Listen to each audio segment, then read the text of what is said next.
एक दिन आर्यन स्कूल गया था। आर्यन के स्कूल का रास्ता जंगल से होकर जाता था।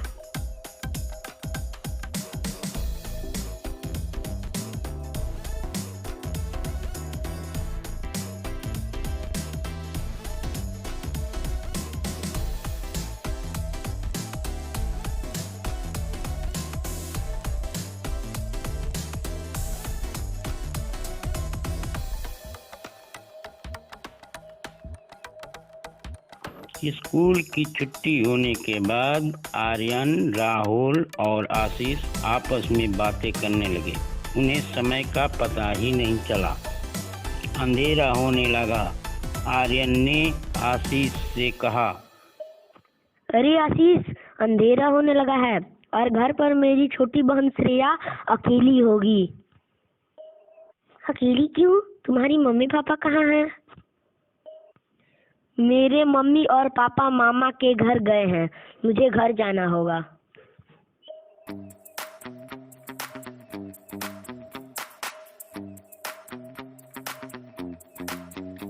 हाँ आर्यन, तुम्हें जल्दी घर जाना होगा क्योंकि घर पर तुम्हारी छोटी बहन श्रेया अकेली डर रही होगी। हाँ, मुझे जाना होगा।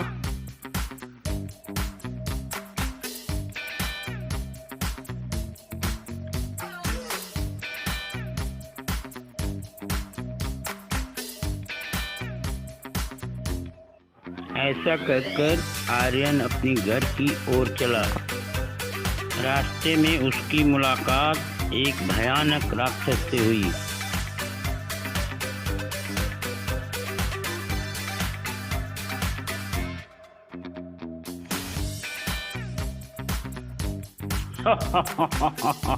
आज मुझे भोजन के रूप में एक इंसान मिल गया है। डरते हुए आर्यन बोला, अरे राक्षस भैया, मुझे अभी मत खाओ। मुझे घर पर एक बहुत जरूरी काम है। अभी मुझे जाने दो। अपना काम समाप्त करके मैं फिर तुम्हारे पास आ जाऊंगा। फिर तुम मुझे खा लेना।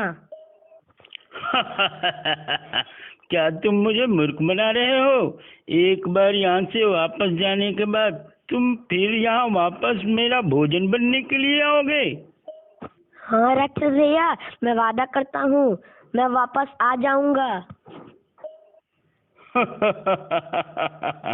ठीक है, जाओ, लेकिन याद रहे, अगर तुम वापस नहीं आए तो मैं तुम्हारे घर पे आकर तुम्हारे पूरे परिवार को खा जाऊंगा।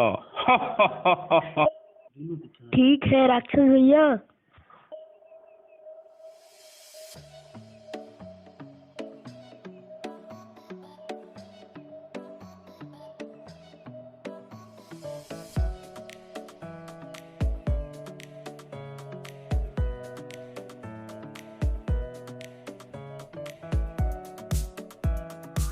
जान बची तो लाखों पाए। ऐसा कहकर आर्यन अपने घर की तरफ चला। कुछ दूर जाने के बाद रास्ते में उसे एक और भयानक राक्षस मिला। वह भी उसे अपना भोजन बनाना चाहता था।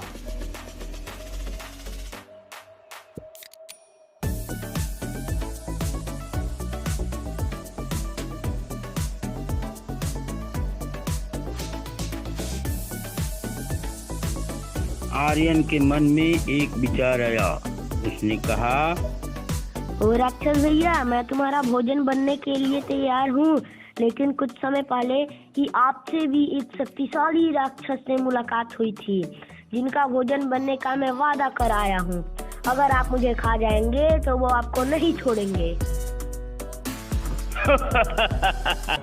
अरे मूर्ख बालक, मुझसे शक्तिशाली इस जंगल में दूसरा कौन सा राक्षस है? हाँ, यकीन मानिए, आपसे शक्तिशाली, फुर्तीला और आपसे बुद्धिमान भी है। अरे मूर्ख बालक, ये क्या बोल रहा है? कहाँ है वो राक्षस? दिखाओ मुझे। चलिए। ऐसा कहकर वो दोनों पहले राक्षस की तरफ चल दिए।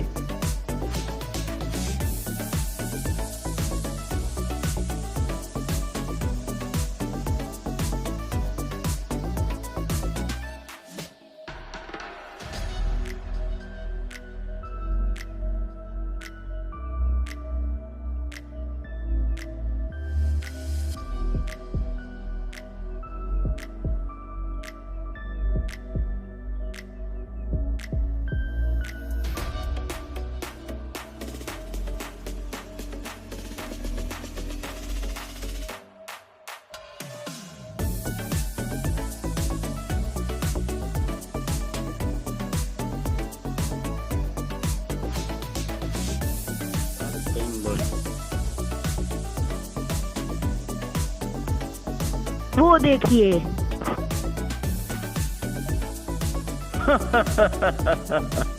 अरे मूर्ख बालक, इससे तुम मुझे डरा रहे थे। क्या कर लेगा ये मेरा?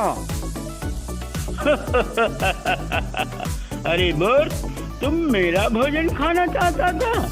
ठहरो, मैं अभी आता हूँ।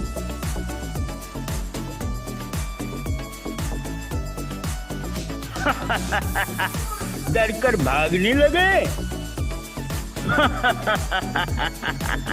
मैं और डर के भागूं? ऐसा नहीं हो सकता। देखो, मैं अभी आ रहा हूँ। Issue, issue, issue, issue, issue, issue, issue. चलो, इन दोनों से छुटकारा मिला। हे भगवान, आपका बहुत बहुत धन्यवाद। इस कहानी से ये शिक्षा मिलती है कि विपत्ति काल में भी सूझबूझ से काम लेने पर विपत्ति को टाला जा सकता है।